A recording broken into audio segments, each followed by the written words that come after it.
Peter Sam and the Prickly Problem. Duke returned at last, and Sir Handel went away. The other engines were kept so busy that they didn't have time to miss him. Hedge cutters had been busy too, trimming trees and bushes beside the railway so that passengers could see the view. Each evening Rusty took some trucks up the line and carried away as many cuttings as he could. But he could manage only a few at a time, and as fast as he moved the cuttings, more took their place. It was Peter Sam's turn to take the morning train. The coaches were full, but the rails were dry, and Peter Sam didn't mind the extra load. He puffed happily along until, just beyond the tunnel, he found that, in the night, a high wind had blown hedge cuttings across the rails. He stopped, and his driver and fireman got down. "We'll never get through that lot," exclaimed the fireman. "Pooh," scoffed Peter Sam. "They're only little branches, nothing to it. We'll simply push them aside." "Have it your own way," said his driver.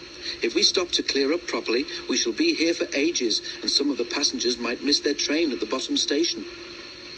Peter Sam puffed bravely on. He went carefully at first, and the branches slid aside easily. Then came a stretch where the cuttings were brambles. Peter Sam began to regret his boasting. Not only were the thorns prickly, but they caught in each other, and the branches stayed firmly put. "Ouch!" exclaimed Peter Sam suddenly, and stopped. "I can't move," he complained. The fireman looked. "It's no good," he said at last. "You've got brambles caught in your valve gear, and steam can't get into your cylinders. We shall have to cut you out." Peter Sam shuddered. He shut his eyes and prepared for the worst. The fireman pulled on thick gloves. Then, while he tried to clear what he could, the driver went to ask the guard if he had a knife. Some of the passengers had knives too, and came to help. But even then, the job took longer than expected, and by the time Peter Sam was free, there was no hope of getting the passengers round the lake and back before James's train left. Peter Sam's driver apologized to the passengers, but they said they didn't mind. "We enjoyed the adventure," they laughed. The driver telephoned the thin controller.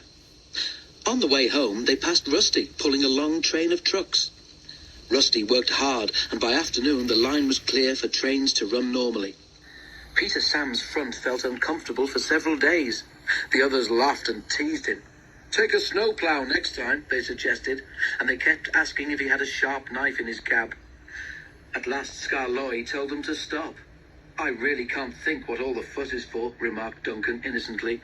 "They were only little branches after all. Nothing to get prickly about, surely."